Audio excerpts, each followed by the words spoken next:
Mark Carney's government is still sitting in a minority government, and they're definitely going to need help of some independence in terms of passing a lot of bills. How Mark Carney is going to come out with his policies, but how much really is going to Canada spend on military defense, how much is Canada going to spend on infrastructure, how much is Canada going to spend with other provinces. Canada is trying to increase their federal defense budget so that they can improve Canadian armed forces, military equipment, infrastructures. Canada was going in a very directionless direction. Tariffs coming in place, the fear of job loss being a reality in Canada. How many times Pierre Poilievre, opposite to Justin Trudeau in the House of Commons in Parliament, trying to press Trudeau what is happening with the defense? Why is it that Canada has to go out and beg the US to help Canada if Russia and China decides to come against Canada? $46 billion that Canada would have to spend on its defense, but Canada is not doing it right now. Oil, gas, minerals, these resources right now are more necessary than ever before. Canada is actually playing a very crucial role in this Golden Dome missile defense program. Canada will have to be very strategic about this as to how they want to plan out and how they want to play out about it. 3 times Albertans have tried to separate from Canada. They did not have officially a referendum vote, but this time, we don't know.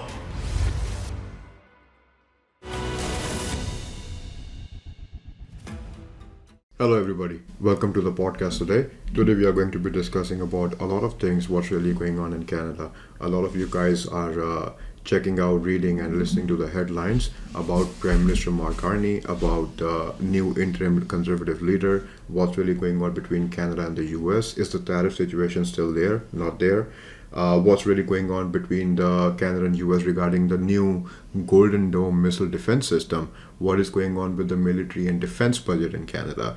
Are we going to see the new budget introduced in Canada this year? Yes or no? And then finally, we'll be discussing on more other topics such as what's really going on with other provinces, such as notably Alberta, which is growing a hot topic day by day, and especially Danielle Smith, who is the Premier of Alberta, and the growing separatist movement in Alberta. And let's dive into the podcast. And if you get any value from this podcast, make sure you like and you subscribe. Sunny, we have been seeing new positions in Parliament. We have been seeing new faces in Parliament. We have been seeing new people coming into Parliament. We have been seeing a lot of people who are being introduced as a federal MP into the Canadian Parliament, House of Commons, that have never been taken that position. Now, these people are going to be voting on a lot of bills, and they're going to be introduced to a brand new culture that they have never been a part of. There are a lot of ridings that have shifted hugely, either from liberal to conservative or conservative to liberal for the first time. For example, Brampton in Ontario, which has been a liberal riding for the majority part, and has recently shifted more of its base to conservative this year in elections. What do you think? What do you think is going on with Canada right now in terms of Parliament, House of Commons, and Mark Carney? And then after that, we'll discuss what other topics such as military and Golden Dome. Go ahead. Yeah, there's been, in terms of the recent elections, there have been a few shout-outs to a few ridings that got changed as well, including the Brampton one, a few others as well. That has been a recent uptick where either A, the voters mail their answers, but maybe it didn't get picked up during the electorals. However, that has been something that has been in the discussion for the past few weeks. As of right now, I don't think so there is any discussions in terms of a re-election due to that. But let's see how that things plan. No, out. they did count the votes again because of that, but it's not generally because of how the mail-in ballots were taken place. Despite the fact, we now know that Liberal government is still, Mark Carney's government is still sitting in a minority government, and they're definitely going to need help of some independents, such as the NDP people sitting in Parliament. Liberal government is definitely going to their is going to need their help in terms of passing a lot of bills. For example, we know that we were supposed to see a federal budget introduced this year. For those of you who don't know, a federal budget is something that the Canadian government passes every year before usually April 1st when the fiscal year starts, to share with the citizens on how they are going to spend, how much they are going to spend, and what they are going to spend on. And this year, it's a little bit different than what we are used to in the past. How that is last year, if we see the Deputy Prime Minister and Finance Minister, Chrystia Freeland, introduced the budget in the month of April. And then before that also, the budget was introduced somewhere in the month of April. This year, however, the budget is not going to be released when Mark Carney won the elections, and he was asked questions about this by the interim leader in the first question period in the Parliament House of Commons by the interim leader of Conservative Party, Andrew Scheer. So what Mark Carney shared is that he is going to be introducing a federal budget sometime in the fall for the fiscal year of 2025 and 2026, which is a little bit odd, given that if the budget is being introduced in the fall this year, what and when will the budget be introduced for the period of 2026 to 2027? Is that also going to be in the fall next year, or is that going to be in April before the fiscal year really starts? And in the question period, if you guys see, there are a lot of videos online on YouTube as well. When Andrew Scheer shared this information, asked Mark Carney about questions about delaying the introduction of the federal budget, the only answer that we got, I think, was that if Pierre Poilievre would also have won the election and not lost his riding and not lost his seat as well for the Conservative leader, his 100-day plan also did not include introducing the budget in the first 100 days of his election as a prime minister, should he have won. So that's a really interesting thing. Now, there is a complication for the people because now they don't know how Mark Carney is going to come out with his policies, especially. I think by now we already know that by July 1st he is aiming to pass the bill to reduce the income tax rate from 15% to 14% for people, where in the campaign he was claiming people will be saving money about $400 or $500 a year per person. And that is something we are still waiting for, if it should pass by July 1st on Canada Day. And then secondly, how much really is going to Canada spend on military defense? How much is Canada going to spend on infrastructure? How much is Canada going to spend with other provinces? Really, what's supposed to be passed in the or introduced in the federal budget, should have been introduced now. There have been some ideas or rumors floating around that the budget in the fall that he is going to be introducing is roughly $486 billion. And that is a huge budget, given the size of the economy in Canada. $486 billion spending bill that he is looking to, or there are some rumors about that he's going to spend when he introduces the budget again in the fall this year.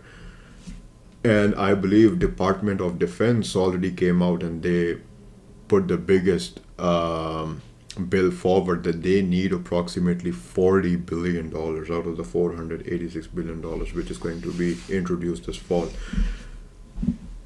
There's a lot of things going on.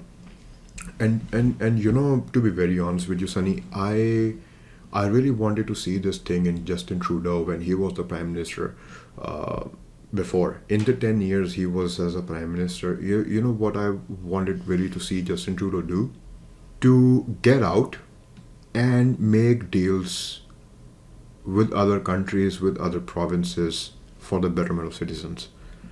For the past 9 years, what I have been feeling is, it doesn't feel right. I do not feel more richer than before. It doesn't feel like I have more money than before. For new families, maybe for the young families who just have had their babies, maybe it will be better for them in terms of daycare, spending money, saving money on daycare with the $10 a day program that they came out with. But again, doesn't I don't feel a lot richer than before. Still feels the same. He became the prime minister in 2014.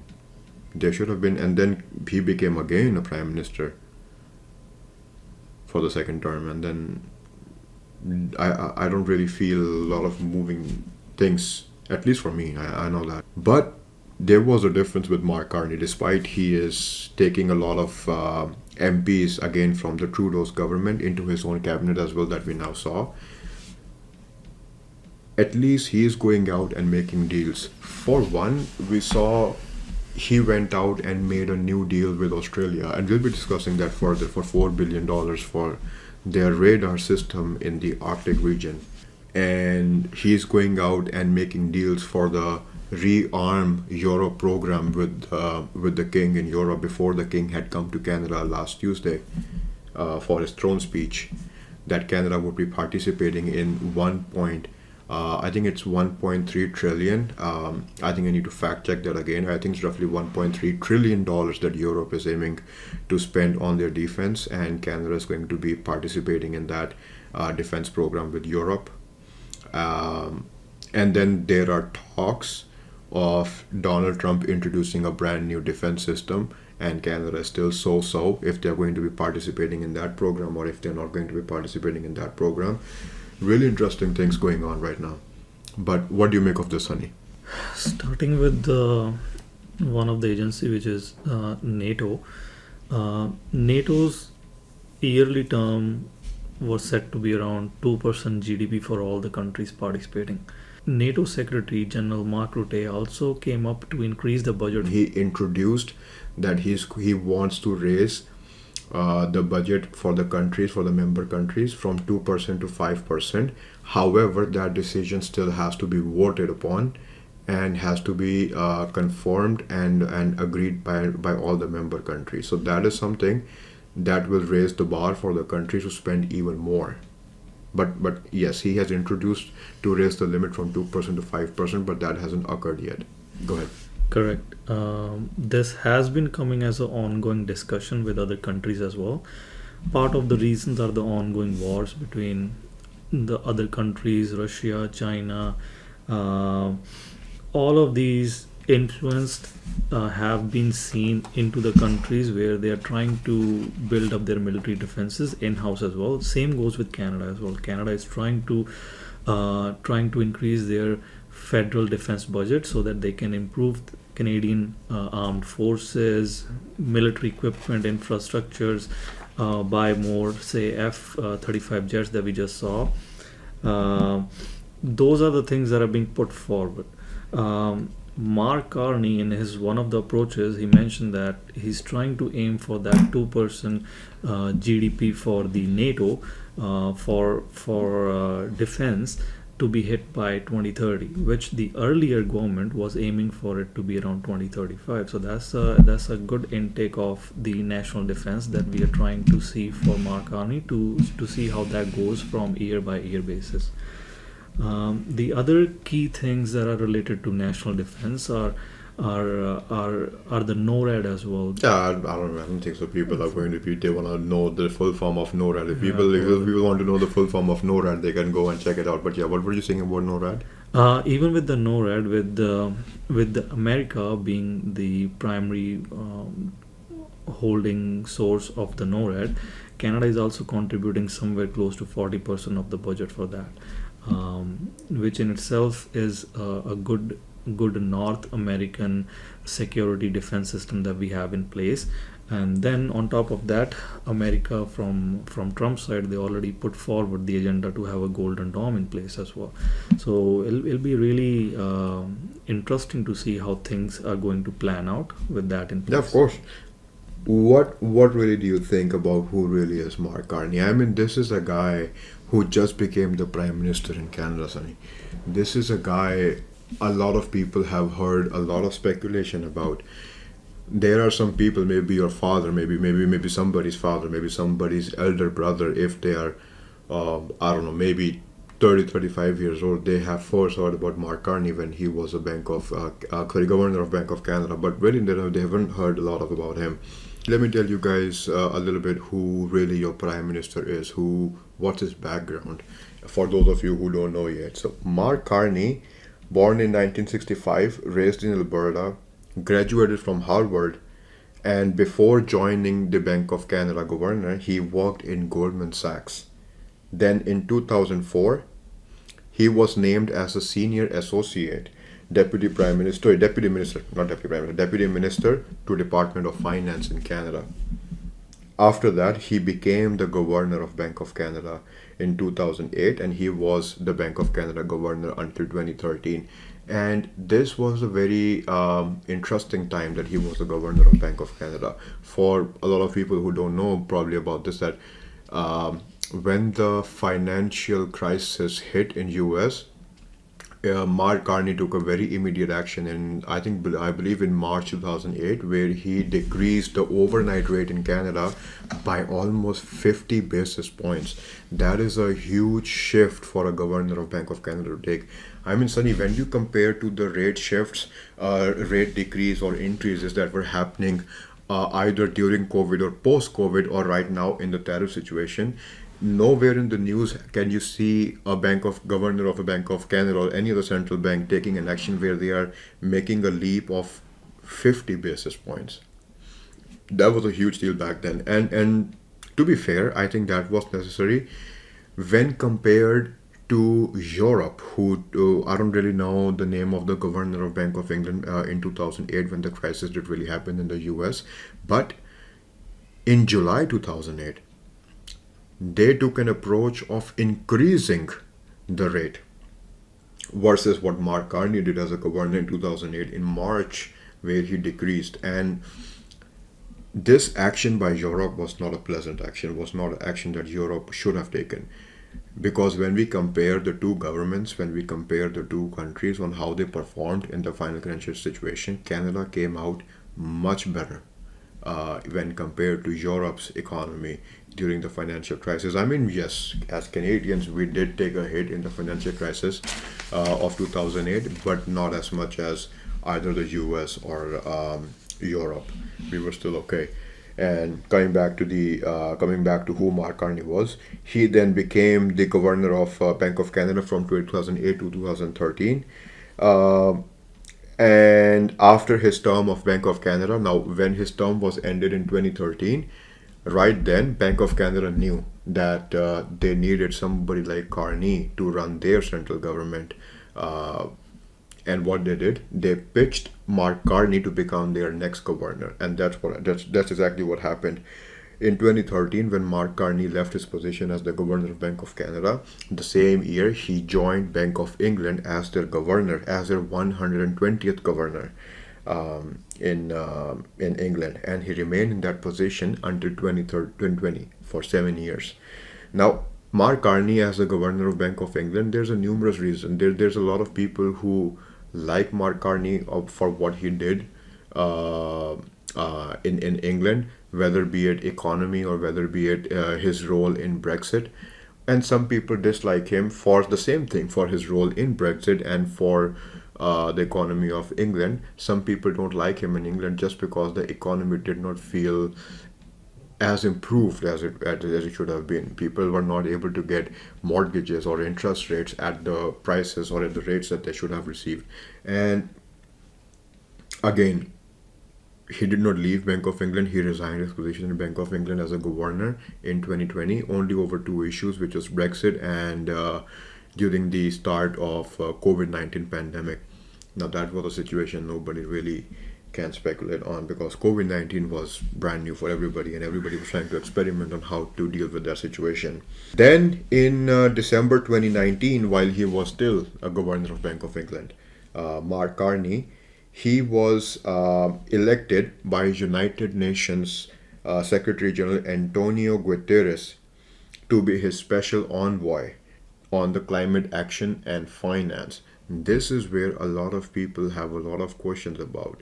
When Mark Carney was trying to run for the Prime Minister elections in Canada, that if he was elected as the special envoy on behalf of United Nations for the climate action and finance, how are the oil industries are going to perform in Canada if he or should he become prime minister when during the campaigning, of course.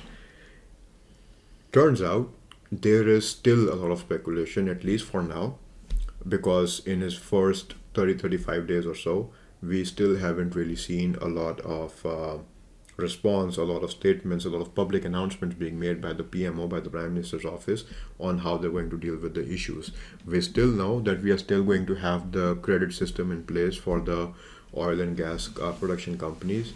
We still know that there are still a lot of deals that need to happen, that Canadian government needs to make just to survive, just to have a better economy, just to increase the GDP. Right now, like in the last podcast, Sunny, we discussed, Canada's GDP is still sitting less than the GDP of just one state in US, which is Texas. Forget about California. Even Texas has a bigger GDP than the whole country of Canada at this moment. Then after that, he also worked as informal advisors to Justin Trudeau and was appointed to the chair of Liberal Party's Economic Growth Task Force by Trudeau in September 2024 until Justin Trudeau resigned and Mark Carney became the interim prime minister and then formally the prime minister in Canada. Now, a lot of people have a lot of their own opinions on Mark Carney, but I think a person like Mark Carney, I think we can maybe survive with him because this is what I feel, Sunny. I'll be honest with you. If you see how Donald Trump is running America, would you agree with me if I were to say that he's running America like a business at this point, Yeah. like a private business? And I really think Canada needs somebody like that, where somebody can run Canada like a business, so that at least if there is an investor, if there is a person who wants to invest in the country, at least they have an idea if their investment is going to mean something right now. Now, Mark Carney, you just found out that he has been a senior associate or a chair or a head of an organization even before he became the informal advisor or the UN special envoy. He was a chair in the Bloomberg company as well that is providing the software to a lot of stock markets in terms of terminals on where they perform their transactions to buy or sell their stocks and shares. And that is what a lot of you can say from the statements, at least from what I've heard from the senior advisors and professionals and officials in the parliament as well, that Mark Carney is trying to run Canada as a business, like a CEO, like a new CEO of Canada. And I think that is something even we require right now in Canada, just to be at least know where exactly what directions Canada really going on. In my opinion, and I can be wrong on this, Sunny, to be honest with you, but in my opinion, I think Canada was going in a very directionless direction, going in all sorts of direction, not able to find the pivoting point. How and where should Canada go to make the economy a better place for more people to invest in? Majority of investments were and are still coming in Alberta. Call it a engine of Canada or not an engine of Canada. A lot of people or a lot of investment funds will still see Alberta as a place to invest. Not in the economy though, only in the oil and gas sector. And then again, this is what senior official staff in the House of Commons, ever since Mark Carney has been elected Prime Minister, they have to say about Mark Carney. Mark Carney is known to be obsessively punctual, generally decisive, and incredibly willing to replace staff.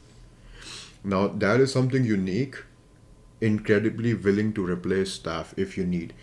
And you know why I'm calling it unique? It is because Justin Trudeau, when he was the Prime Minister in Canada, he was more or less running the government only on the sole advice of his advisors that were with Justin Trudeau since 2014, which means those advisors were mostly or largely irreplaceable, which means you don't know if they're giving you a right advice or if you're not wrong advice.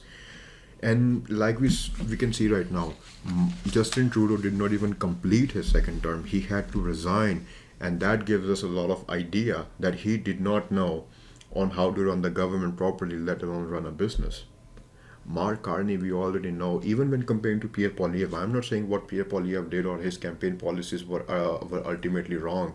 I think there are a lot of policies that Mark Carney can take from Pierre Poilievre. For example, the development charges for the condominium buildings or for the builders. I mean, if you see the policies that Pierre Poilievre came, he wasn't trying to take on more loan on the country to say, let me boost the construction to take place. Pierre Poilievre was coming out and he was saying, I am going to push on the municipalities to decrease the development charges for the builders to push. Take an example from Guelph, Ontario, the city of Guelph in Ontario.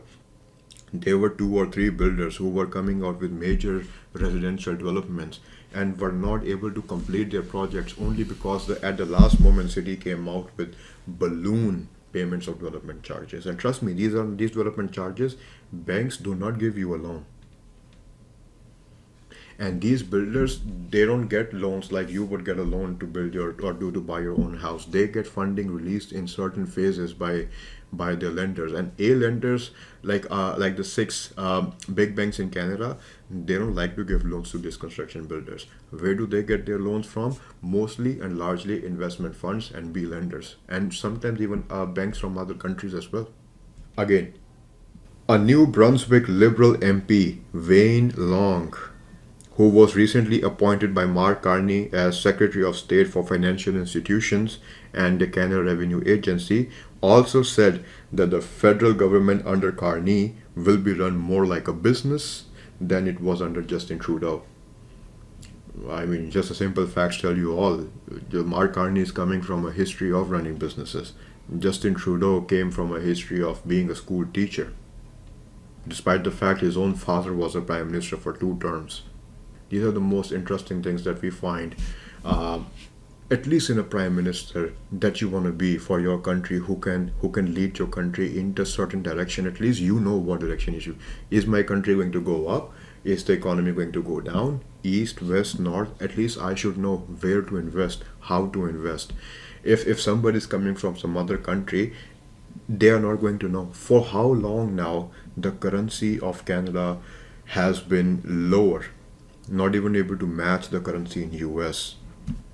With just the fact I like is, despite having just 40 million population compared to 10 times more in US, Canada has been able to match the same economic strength, at least like the US. But when it comes to certain economic actions for the small business to grow or for the large business to scale even more, I think that is where there's a lot of lacking by these politicians.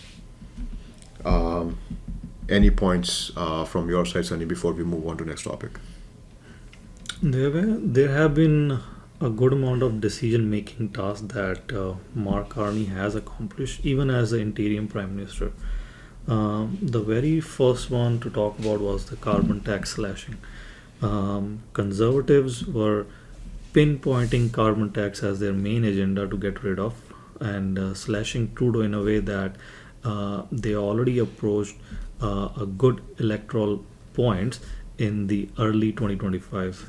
This was looking really good for conservatives. However, with the agenda going on, or with the narrative being shifted towards more so US trying to annex Canada, tariffs coming in place, the fear of job loss being a reality in Canada, Mark Carney and the government, Liberal Party, they took that as an initiative to put the agenda and pass through and show Canada as a sovereign nation, to show strength in a term of fear among the Canadians that rejoice their nationalism. And that was one of the key uptakes during the elections, which led to the victory as well. And we see the same path being followed during his first initial speeches, during even the House of Commons Parliament walkthrough. These were the things that were put forth. The ideology behind that was Canada as a united country, not divided into 13 nations or 13 provinces to say, and showing Canada as a united country and trying to put Canada as a sovereign nation, or even with bringing King Charles III. That was the approach that Mark Carney took to King Charles III to have as a show of a strength for Canada as a sovereign nation. What do you think on that? I think it was a very symbolic thing that Canada did of getting the King Charles III to come into Canada and give a throne speech. That sends a very strong message to the people in US. They cannot just come out and claim that they want to annex the whole country of Canada. Don't you think? Would be fine to say, but don't you think the Britishers would get their first hand before US gets their first hand? But yeah, I think that was a really symbolic thing that Mark Carney did of getting the king to come into Canada and give out a throne speech that Canada will remain a sovereign nation and that the Europe is always standing by Canada if need be. Moving on. Defense and military in Canada. How long has it been since Canada is aiming or pledging or making promises that they're going to meet the 2% NATO target? I can't even remember the decades of Canada trying to meet the target, but has never been able to meet that. I think right now what they're spending is roughly 1.3, 1.4% of their whole economy, the whole GDP on defense. But again, if I see a lot of young people, if I see a lot of young men coming out and saying they want to join military in Canada, that's really not happening. That's really not happening. If I talk about a lot of benefits given to these people who are trying to join military, that is also not happening. Why? The country, Canada, is just not going to spend even more. How many times did you see Pierre Poilievre opposite to Justin Trudeau in the House of Commons in Parliament trying to press Trudeau what is happening with the defense? And again, no answer. Empty promises. Why is it that Canada has to go out and beg, literally beg US to help Canada if Russia and China decides to come against Canada? Here's the thing. Russia and China or Iran, they have their issues or they have their beef with US about whatever issues they have with the US. What if at any time they decide to come after Canada or come after Alberta, now that we know, we have some idea that there is a separatist movement going in Alberta? What happens then?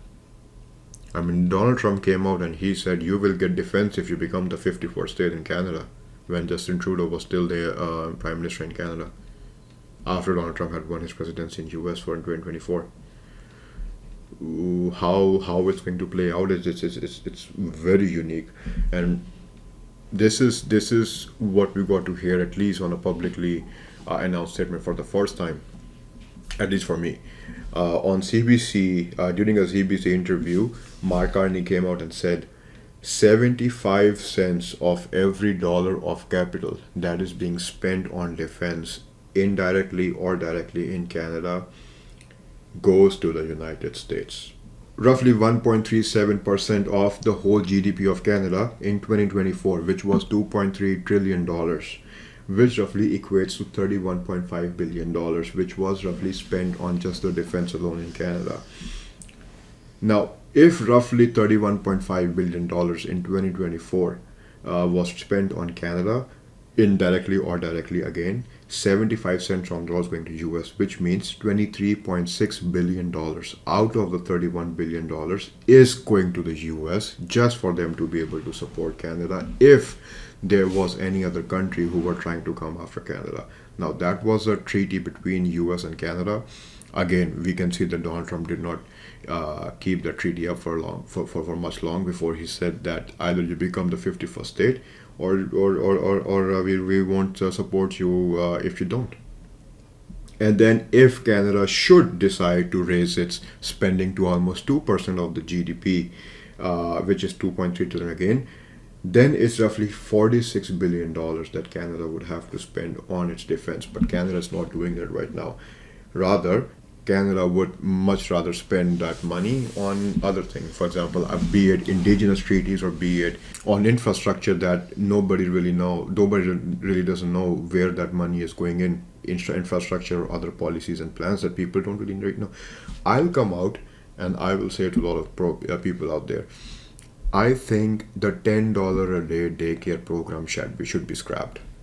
I think that the $10 a day daycare program right now, which is being given to young families out there who needs to send their children to daycare, I think that policy should be scrapped. Taking almost more than $50 billion a year just to keep that policy in Canada, which the government is paying to the daycares, and the families just have to pay roughly $300 to $500 every month per child. This is something we can. I think Canada also need their counter of Doge, in like in U.S. Department of Efficiency in Government.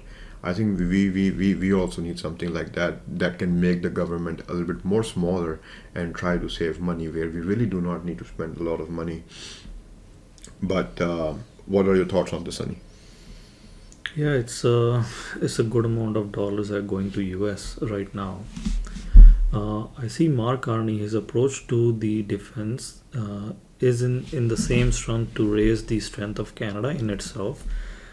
He has already put in words that he is looking to invest in Canada as much as possible. Either it is being using whatever aluminium, steel, parts that they can use to build whatever military things that they can do over here. So trying to benefit Canada as much as possible, and or it could be trying to source out the equipment or machinery from a different nation as well. It could be Australia, it could be France or any other nations, trying to see what other sources can we join with, can we accomplish things in a better way. That way we don't have too much of a dependency on US, which I think is a good approach in the current scenario where your for so long relation with a neighbor has come to a halt due to certain things, be it tariffs or be it their protectionist view for US to have the industry in the US itself.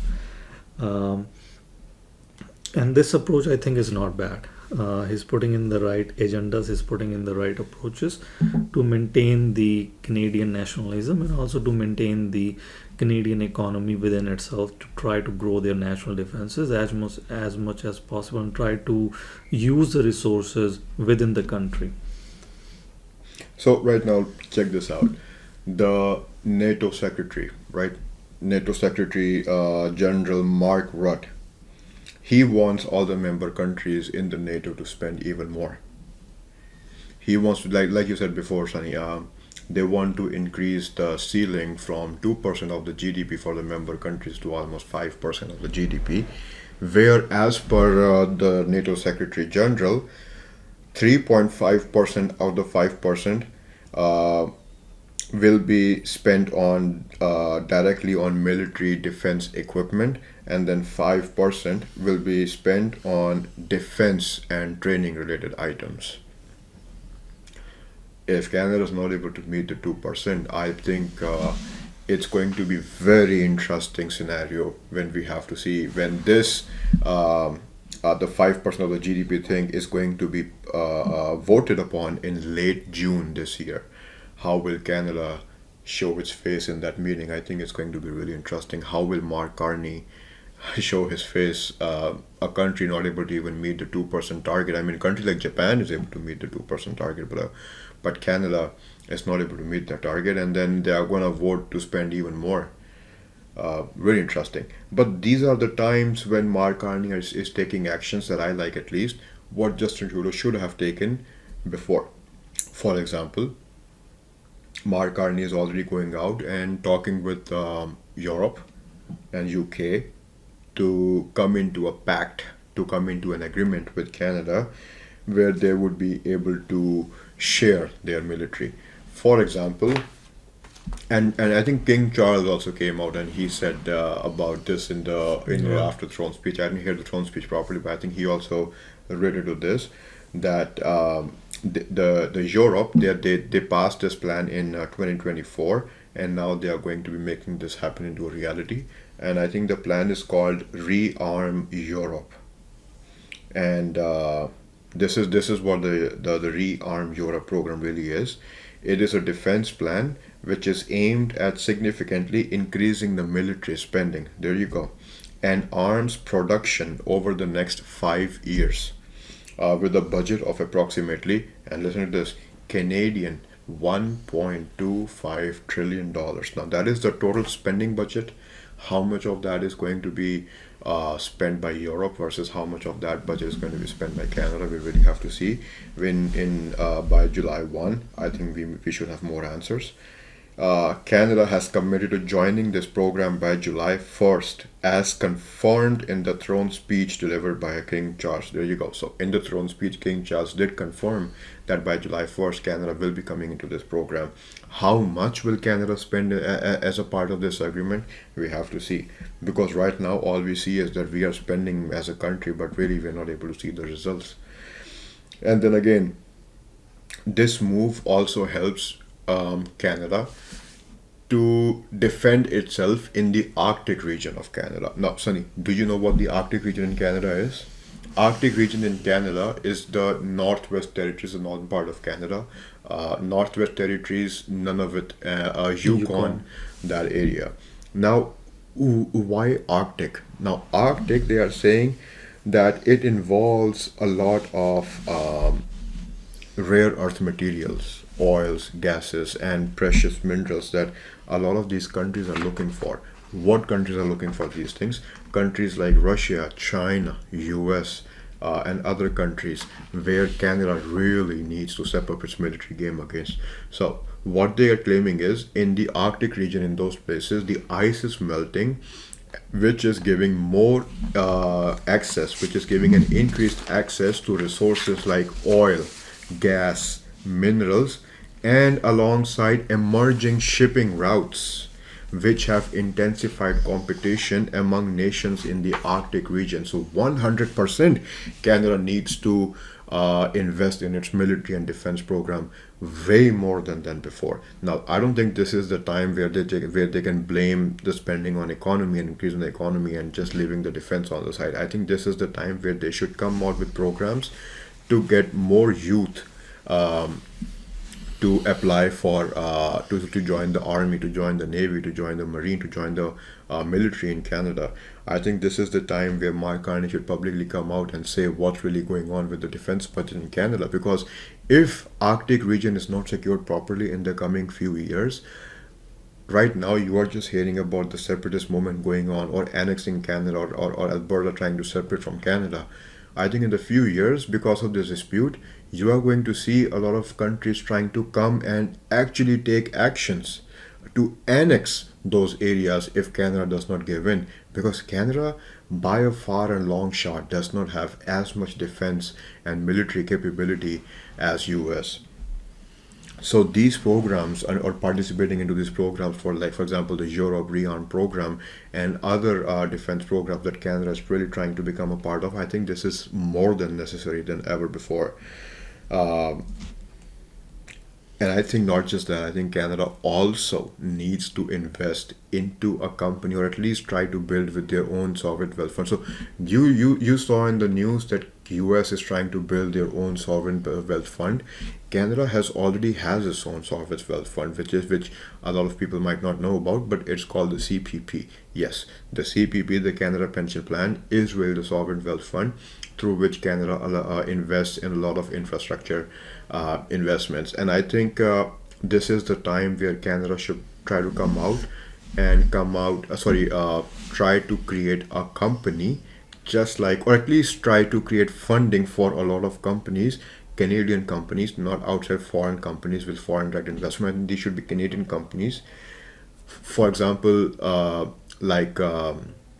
Lockheed Martin in US, who can invent new weapon systems and new defense inventions and new strategies on how to build this equipment into Canada, so that we can create our own if not equal to US, something similar, so that we don't really need a lot of help from other member countries to support us if there should be any issues on the Arctic or territorial claims. Arctic region is becoming more and more day by day a growing hot topic. Before I get into this topic of Arctic sovereignty, do you have anything to put in this, Sunny? So far, Archit, Mark Carney has put forth the agendas to have more surveillance in the northern region, covering either the northeast territories, Yukon, and try to have more footprint over there. That way, they can monitor the area well. Uh, Currently, the proposal is for 10 month surveillances through the whole year, and hopefully that will go into the national defense budget as well, and we'll see the numbers as the government proceeds as well. In terms of the sovereignty of the region, yes, that is in question right now, just because of it being a sector where there's a lot of rare earth metals, like you mentioned, oil, gas, advantages of using the passage over there compared to the other one. It's saving around a third of the route itself, so there's a lot of savings there for it to be used. Currently, the pathways may be used for maybe a month or two only during the summers.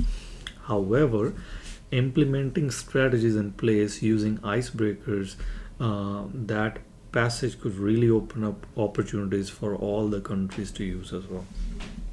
And that is one of the reasons why all the countries, including Russia, China, US, Canada, and even the Nordic nations like Sweden, Finland, Greenland, Iceland, they are trying to move into the directions to have their forces in place. That way, they have pretty much a cut of the pie as well for themselves.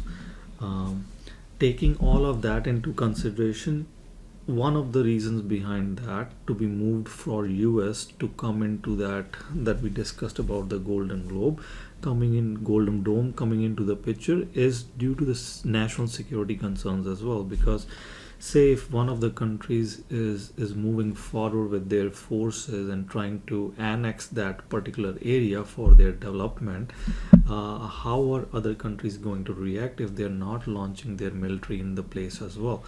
um, Exactly. Now, I think bulk of it you already mentioned in the thing. Now, again, there are some sovereignty claims over the Arctic region, and like I said before, as well, Sunny, this is something Canada really needs to take an action plan on. They really need to have an action strategy right away. They need to know what they want to do. Again, territorial claims in the Arctic involve disputes and overlapping claims over land and sea and seabed, particularly as ice melts. They are very fast. Very quickly, they're going to realize and recognize what are the shipping routes and what they want to claim. I mean, just look at the issues which are going over the Panama Canal and all the dams and canals which are already built over there, all the shipping routes that have been maintained over there. And we can see right now, as the picture becomes more clear and clear, who controls so many areas in Panama for the shippings to cross, and how many fees are going to be paid. And if Canada does not take any action plan right now, Canada is going to lose their own territory very quick and very fast. The Arctic is becoming a focal point for global powers, including the US, Russia, and China, especially. There are more countries as well, but these are the main countries that Canada really needs to make a military defense plan against. Canada is working to assert sovereignty while balancing diplomatic relations. Before I read over this thing, but do you think Canada really is going to be able to create a military action plan before these countries are quick to recognize and realize a shipping route which is able to form near the Nunavut and Northwest Territories area, Sunny? There is a possibility for Canada to do it. However, that possibility will go into effect if other countries, for example, Australia, Europe, the rear arm, Australia's equipment, the tie-ups that we had, maybe France stepping in as well. If these countries try to step in alongside Canada, I think in general this is gonna increase the safety security of all the nations involved as well. Yeah, I mean, I don't think people or other countries have been able to find all what natural resources are hidden beneath the seabed, but I think very soon they're going to find out very important resources like oil, gas, minerals. These resources right now are more necessary than ever before. I mean, just check out I think there are a lot of very interesting videos made on the sea mining, ocean mining right now going on. Especially Elon Musk's company looking into that, how they can mine. There was a very interesting video I just saw the other day, I think from CNBC, where they were explaining on how the ocean mining is becoming crucial day by day, because these companies are going to be able to find a lot of lithium and copper minerals like lithium, copper, and iron under the seabed, which are more and more critical day by day for these chips and for the batteries that we are going to use in the new and upcoming brand new electric cars. I mean, again, Sunny, you can make the electric cars only so much affordable as long as you have a constant enough supply of these minerals. Moving on to next topic, the U.S. Golden Dome missile defense program. For those of you out there who do not know what the Golden Dome missile defense program introduced by Donald Trump very recently is, it is essentially a defense program very similar to the Iron Dome program that most of you people out there are aware of. So Israel, like Sunny mentioned before in the video as well, Israel had this Iron Dome system, which people got to see really how it worked while they were going through their own issues with Palestine and Gaza. So how these defense program and systems really work is that if enemy country is trying to launch any missiles or drones in the airspace of your country, your radars and satellites and other missile detection equipment is going to detect some missile coming into your airspace. They will launch another surface to air missiles or air to air missiles to blow up extremely close to the incoming missile, so that there is a very minimal impact of the incoming missile onto the country itself. Now, this is what Donald Trump this is how he introduced it. It is a defense program which involves the Golden Dome program. It is a defense program which involves the use of most advanced ground level missile detection radars and hundreds of satellites. And when you know hundreds and hundreds of satellites, what is the first thing coming into your mind? Elon Musk's SpaceX. But again, similar to Israel's Iron Dome, these would be able to detect and stop missiles at all four major stages of a potential attack, should there be any potential attack. First, detecting and destroying them before a launch, then intercepting them in their earliest stage of flight, then stopping them mid-course in the air, and then halting them in the final minutes as they descend towards the target. Again, target could be anything. It could be an air base, it could be a military base, it could be an army base, it could be the major infrastructure of a country, it could be a nuclear power plant, an electricity power plant, a grid, anything.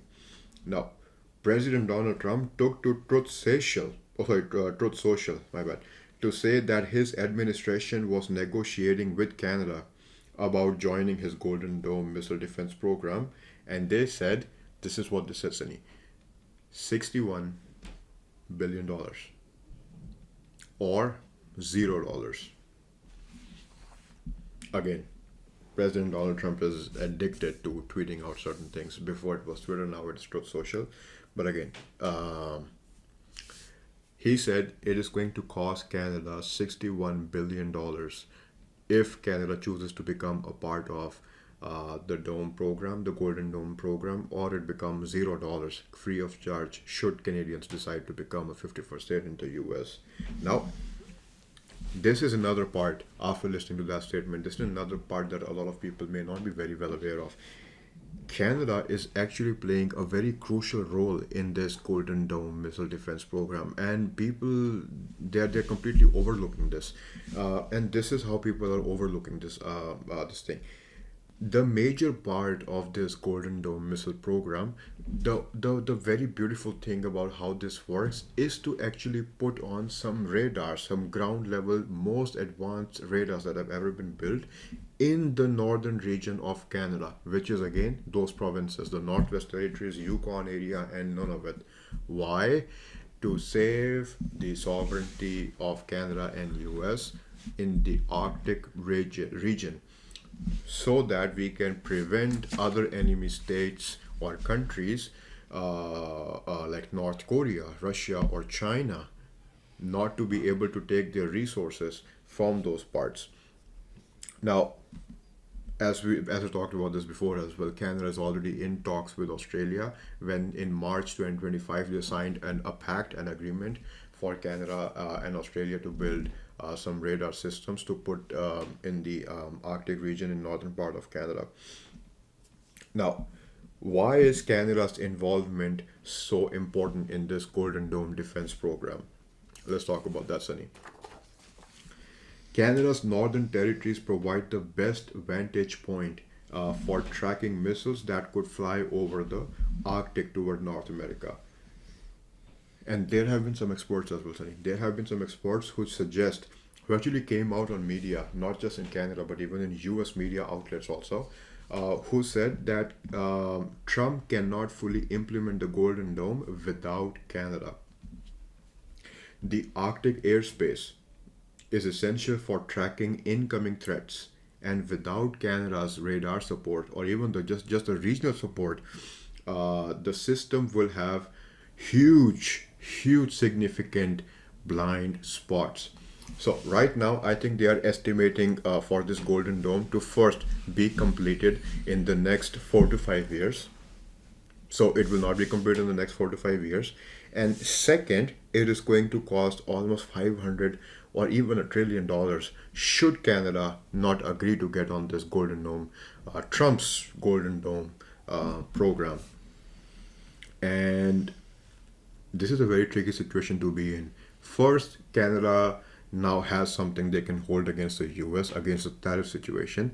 Second, this is something Canada really needs because Canada does not have its own mature, independent, strong enough defense programs and military. You want something which is very important for you, as well as that is the only thing that you can negotiate with the other country to save yourself when it comes to the economy. Before I continue on this topic, Sunny, do you have any thoughts? I see a few things being highlighted right now. The very first one being is the long-standing approach of Canada for the disarmament of nuclear weapons.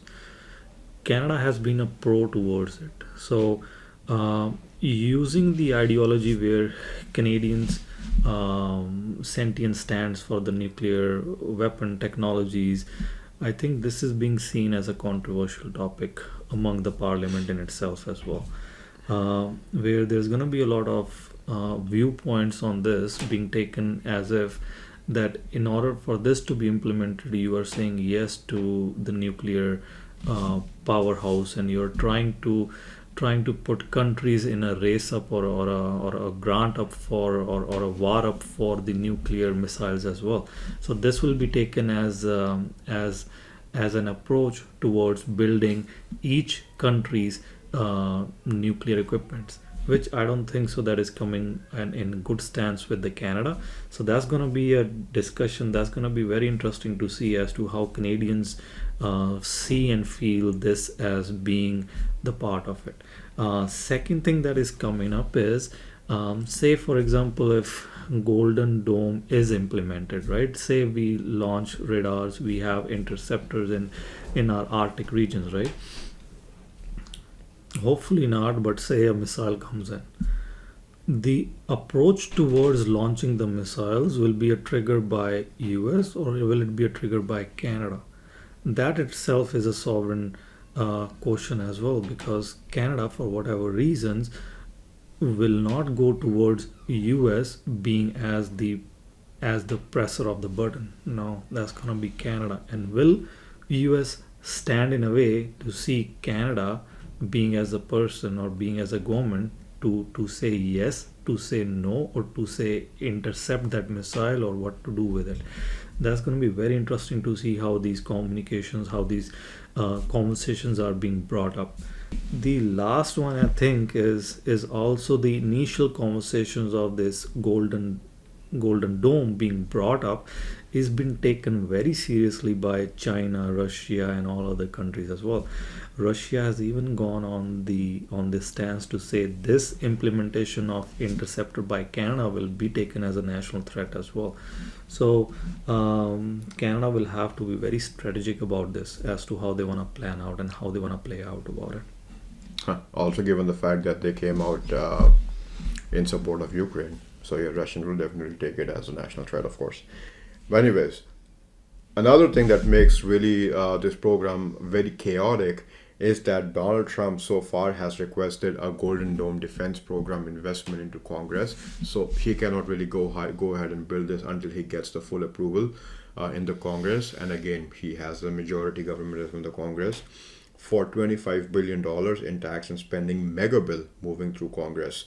And until that's passed, we can't even talk about the construction or for this program to be initiated. And then the other part of this program that makes it really chaotic is Canada's federal budget hasn't been announced yet, which was supposed to be announced this April, given the fact that we had elections on April 28th this year. The best hope for us to receive the federal budget on how the government is going to spend their bill was in May, but that didn't happen.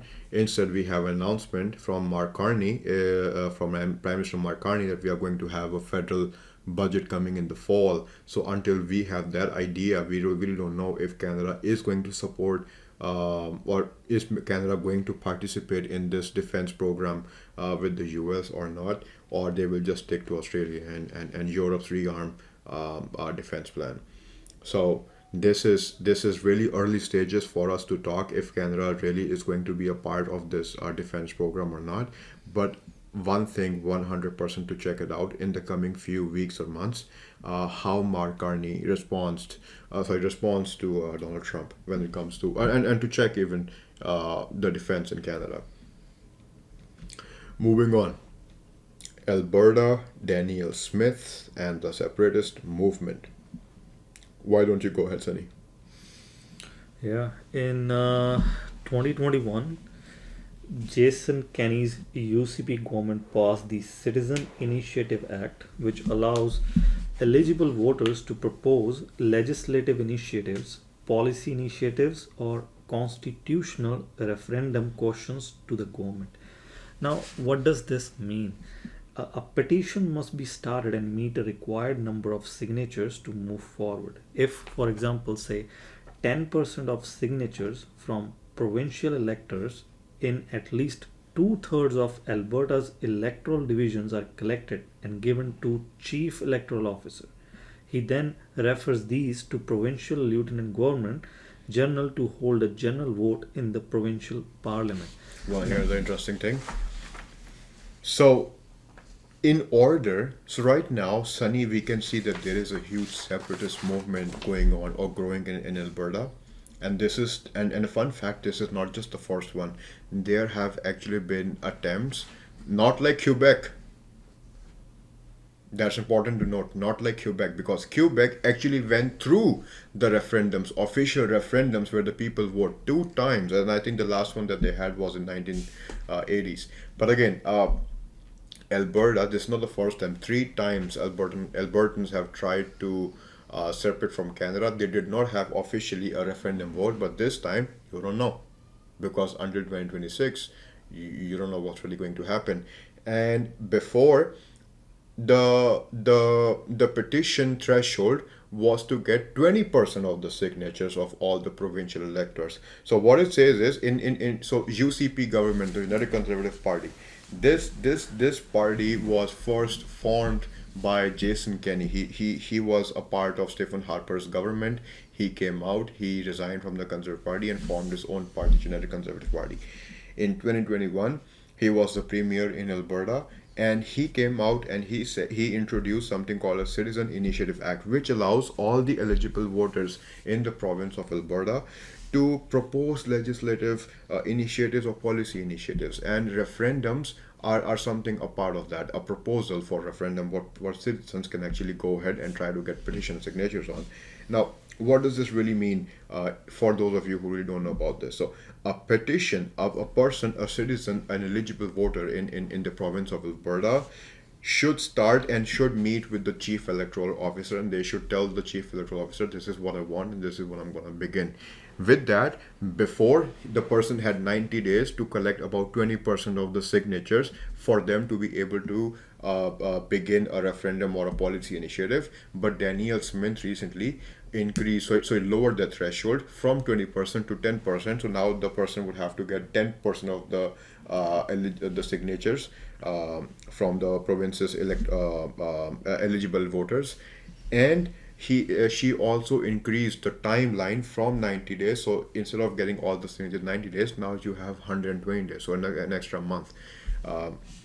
So 4 months in total, and you have to get 10% of eligible signatures from eligible voters in at least 2/3 of ridings in Alberta for a citizen to be able to initiate a referendum in Alberta. And once they have all these signatures, the Lieutenant Governor General of Alberta, they will hold a provincial election where all the elected member parliaments in the province, they will vote, where they say yay or nay, to see if they really want to separate or not.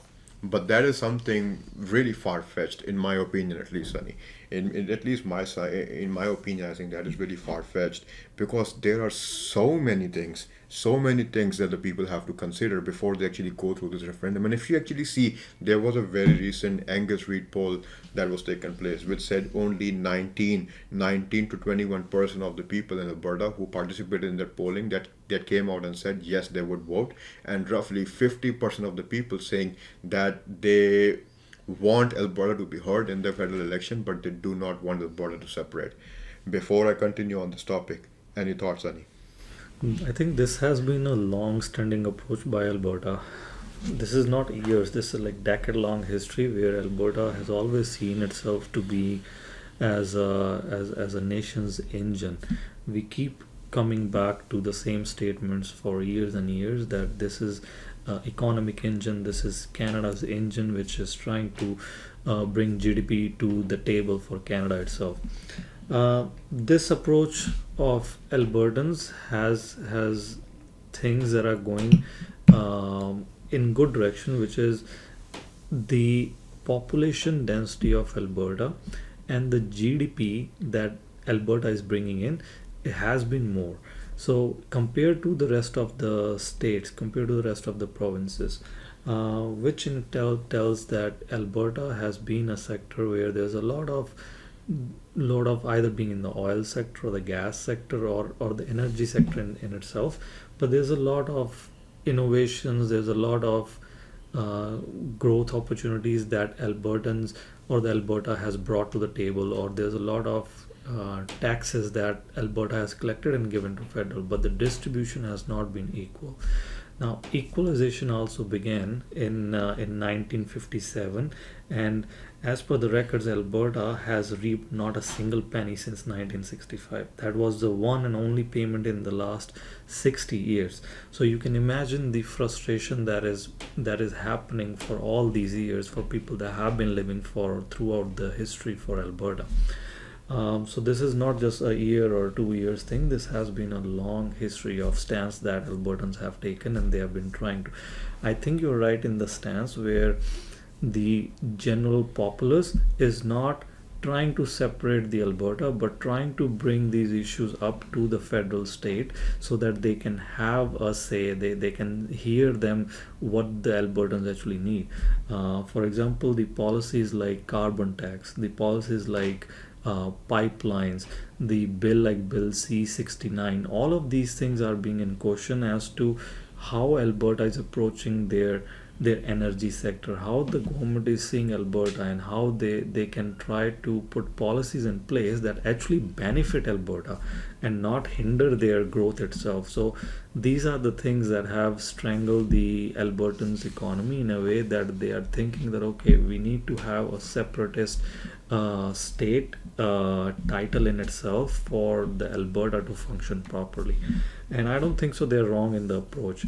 We need to look at each provinces, see what fuels, what minerals, what innovations, maybe auto industry, any industry that a government or province is actually good at. I think the innovation has to start from there, not to cut it off. Let me ask you this question, Sunny. I do not know if you invest in stocks and shares, but if you ever had a chance to invest in a public stock, if you ever had a chance to invest some money, your hard earned money, into a public company, and the company would come out and say that they are not sure if they are going to be able to keep a key product which is bringing in the most revenue still in the company or not, would you invest in that company? It's a very risky investment for all the foreign You investors. will lose your investment almost right away. I mean, the company is only so long as successful and able to be profitable, as long as they have the key product still inside the company or they're selling it. Now, similarly, imagine Alberta. A lot of people are claiming that Alberta is the economic engine of Canada, and whether people choose to believe it or not believe it, that's their opinions. My opinion is I don't think Alberta is a key economic engine, but for sure, Alberta is definitely bringing in the most revenue. I mean, if you were to keep all the 10 provinces in Canada into one line, and you want to see which province is bringing the most revenue, I think uh, Alberta is still bringing in the most revenue. If I were to see after Ontario and Quebec, any province is bringing the revenue. But again, calling it economic engine, in my opinion, should not be a term that should be used. But anyways, now there have been some companies who are looking to invest in Canada, where particularly in Canada, in Alberta. And these companies are not so sure anymore if they want to invest in Canada, in the oil and gas sector, especially. If that is the only one thing that Alberta has to sell and offer, investments will not come through. And you know the reason?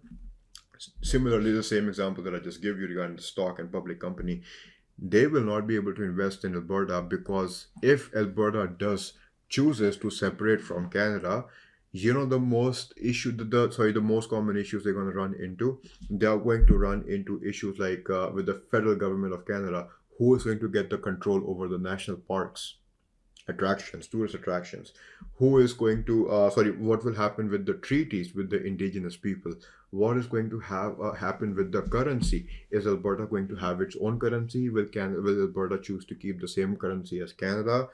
What is going to happen with the infrastructure investment that country of Canada, the federal government, has made in the province of Alberta? And again, like you said before, what's really going to have happen with the equalization payments that Alberta has made so far? Again, these are not the things that an investor will be happy to learn if a province is still deciding if they want to be a part of country or not. I mean, Alberta is still Alberta as long as they're part of Canada. One line, but really powerful line in my opinion. Alberta is still Alberta so long as they're part of Canada. I don't think Alberta is going to be able to attract so many investments as they are right now while being part of Canada, against making their decision of separating from Canada. Most of their citizens, while you are hearing of all this separatist movement growing day by day on social media, I think uh, this is just what social media is made to do at the end of the day, uh, exaggerating the same voice again and again, so that more people, even outside the province, stand with Alberta for them to separate from Canada. And again, I don't think that's really something Alberta should look into, especially Premier Daniel Smith. I don't think so as well. I think this will just give opinion out to other provinces as well. What do you mean? For example, we had Quebec's referendum recently as well, No, two Quebec decades never had ago. any referendum recently. I'll be honest with you. Quebec, They no, no, no, no. Quebec had its referendum in 1965. There was a growing sentiment and talks of referendum in 2014, 2015 time, but they never went through with it. Alberta right now, they are claiming that a lot of people they have that sentiment that they wanna separate from Canada because their voices apparently are not being heard loud enough by the federal government in Ottawa.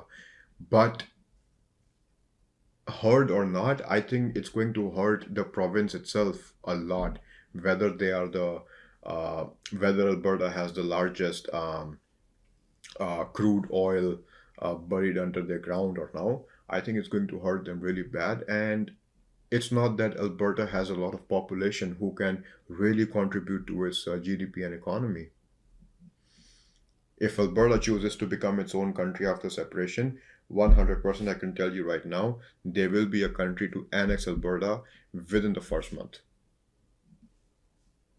given the vast resources. Other countries, they will absorb, they're going to economically and financially hurt Alberta. Other countries are going to hurt Alberta so bad that Alberta will automatically, right after separation, beg to come into Canada, or they're going to want to become a part of another country. I can tell you straight up. Because fluctuations in the currency alone are going to force them to sell oil to other countries for much cheaper, in my opinion. Then, when you speak about equalization, when did the equalization really start in Canada? 1957. And since 1957, Alberta is claiming that they only received the equalization payment just once, which was 1965. And ever since, they have been contributing to the equalization program in Ottawa, but never have been receiving any payments. I mean, these are some of the facts in the research, right? Quebec has received 129, almost $130 billion in equalization payments in just the last 10 years. And in my opinion, I think Quebec is receiving the lion's share is only because of the formal referendum that they held in 1965, and just so that Quebec, and also the fact that Quebec has almost 80% of all the aluminum under their ground. They have the most amount of steel and aluminum in the province of Quebec, where they are trying to mine it and sell to other countries. But again, um, and then even Ontario is receiving 576 million this year, and they are due to receive another 500 or so million next year also in equalization payments. And Daniel Smith, and I actually did what is fair, it is fair, and I think this is something a fair thing, which even I can agree with with the Premier of Alberta, Daniel Smith, that all the four big provinces should receive somewhat same per capita payments through this equalization payments. Before we move on to another topic, what are some of your opinions, Sunny? I think is the same as well. The only other difference is I want to see out how this plays out in terms of the federal government. Federal government Mark Carney has been an authority where he has been approaching Canada as one united nation. So he has been approaching from that stance. Taking Alberta's approach in that, or Quebec's own movement going on as well. Not right now, but previously. I think he would rather come from a point where he's gonna try to squeeze in as much as possible for all the provinces to work together among themselves and try to have one united nations, a strong nation and a sovereign nation up front. Well, they did announce that they're going to build pipelines coming from Alberta throughout Canada, just so that they can trade among the provinces more freely and much more, just so that they can sustain all the 10 provinces as a country rather than depending on other countries like the US. During the campaigning as well, we found out that for Albertans, it was much easier to trade with the US rather than with Canada itself, with other provinces, in terms of shipping, exporting, and importing oil and other shipments. So, very, very interesting things that are about to happen. And trust me, there's a lot that we cannot talk right now about these things, just only we don't have any information because We just have had the new government come in, and let's see what kind of decisions or headlines they come out with in the next few weeks. This podcast also is being recorded as of June 1st here. Anyways, moving on to the second topic. The last topic. China is importing record amounts of oil from Canada. Somebody just switched their girlfriend. Looks like Canada is the new girlfriend and US is the ex. Right, Sunny? So ever since the trade tensions with the US, Chinese people have slashed the government in China, the CCP, they have slashed the amount of oil they are trying to import from the United States in favor of the oil from Canada. And what Chinese are claiming that the crude oil imports from Canada align more for the refineries that they're importing already from countries like Russia and Iraq. And to be clear, and just to state the fact, this is not largely because of trade tensions with the US. I mean, Chinese people, that is the CCP, the government in China, they already were importing oil from Canada ever since Justin Trudeau bought the Trans Mountain pipeline from that the Kinder Morgan, the US company, and they built out that pipeline to increase the shipment of number of barrels from Alberta to BC, the port in BC. But they only the government in China only increased the amount of oil that they are now importing from Canada. And I think it is less than 10% of what they are importing from US versus it used to be a much greater amount that they used to take from US. And I think this is also largely due to the reason because of Venezuela. I think it was Donald Trump. Liberation Day, April 2nd, he said, any country who would be trading with Venezuela would be subject to 25% tariffs. And I think China also made a decision there to import from Canada just so that they don't have additional 25% tariffs slapped on their goods coming into US. Before I continue, Son, do you have any thoughts? Yeah, I think China's appetite has been growing for Canada ever since the Trans Mountain expansion pipeline has begun its operation in May 2024.